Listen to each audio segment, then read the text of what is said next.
ईश्वर की कृपा से मैं 12वीं कक्षा पास किया मैंने, और मैंने साइंस पास किया।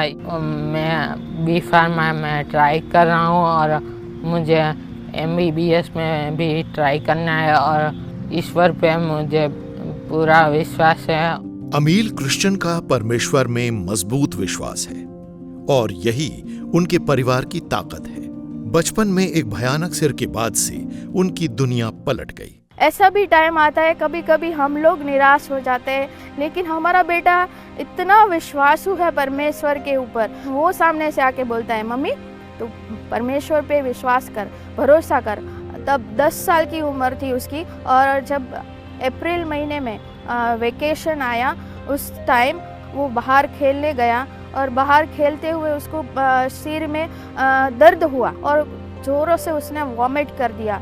और वॉमिट करने के बाद वो थोड़ा अनईजी फील करने लगा, तो उसके पापा ने बोला कि जाके तू थोड़ी देर सो जाए।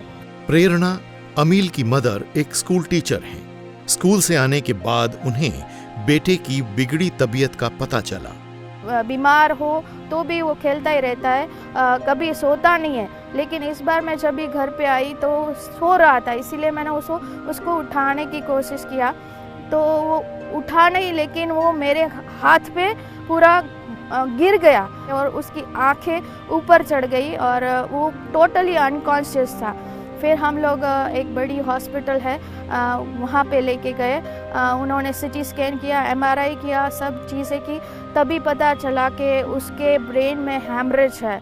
अमील का केस काफी क्रिटिकल था, इस कारण डॉक्टर ने उन्हें अहमदाबाद या मुंबई के हॉस्पिटल्स में ले जाने की सलाह दी। डॉक्टर ने साथ में ऐसे भी बोला था कि आपके पास खाली 4 घंटे का टाइम है। तो हम तो बहुत टेंशन में थे तभी, और हम लोगों ने उसी टाइम हमारे पास्टर सर को मैसेज किया, फ़ोन किया, उनसे बात किया। वो आ गए, और हमारी जो कलीसिया है सब वो लोग भी, विश्वासी लोग भी हमारे हॉस्पिटल में जहाँ पे थे वहाँ पे आ गए। उन लोगों ने हमारे लिए और बच्चे के लिए प्रेयर किया, और तभी हमें डॉक्टर ने बोला कि अगर ऐसा है तो यहाँ राजकोट के जो सर्जन है उन्होंने बोला कि मैं रिस्क लेता हूँ, मैं ही उसका ऑपरेशन करूँगा।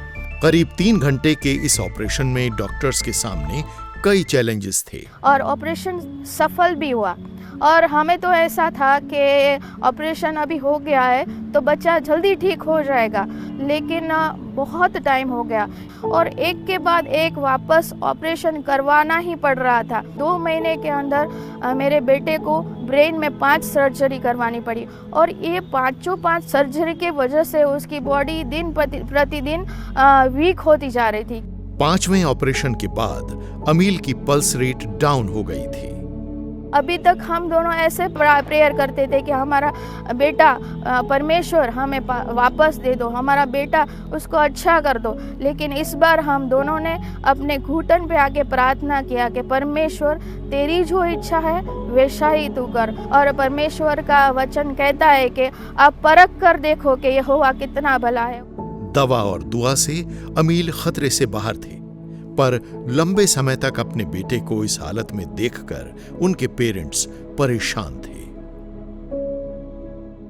हम दोनों ने ऐसे सोचा था अगर कुछ भी बेटे को हो जाएगा तो हमारी लाइफ भी ख़त्म कर लेंगे। ऐसी परिस्थिति हमारे जीवन में आ गई थी, लेकिन परमेश्वर का वचन कहता है, भजन संहिता 125 और फर्स्ट वर्स कहता है कि जो यहोवा पर भरोसा रखते हैं वो सिय्योन पर्वत की तरह है जो कभी टलता नहीं है। वो हमेशा सदा ऐसा ही अटल रहता है। वैसा ही परमेश्वर का वचन हमारे जीवन में काम किया। तभी से मेरे बेटे को धीरे धीरे रिकवरी आने लगी। हम देख सकते थे कि उसकी सभी सेंसेस वापस आ रही है। अमील की कंडीशन ठीक होती देख पेरेंट्स ने उनकी पढ़ाई शुरू कराने की कोशिश की, लेकिन फिर से तबीयत खराब होने के कारण उन्हें सर्जरी के लिए जाना पड़ा। ऑपरेशन के बाद अमील काफी रिकवर कर पाए हैं और अब अपनी आगे की स्टडीज कर रहे हैं। बच्चे परमेश्वर की आशीष होते हैं और हमें पूरा विश्वास है कि एक दिन वो अपने आप इंडिपेंडेंटली चलेगा और परमेश्वर की महिमा करेगा। परमेश्वर ने उस परिस्थिति में भी हमारी बच्चे की साथ कभी नहीं छोड़ा। उतना ही नहीं, हमारे परिवार को भी ये परिस्थिति में से बाहर निकाला। इसीलिए मैं परमेश्वर का धन्यवाद करती हूँ।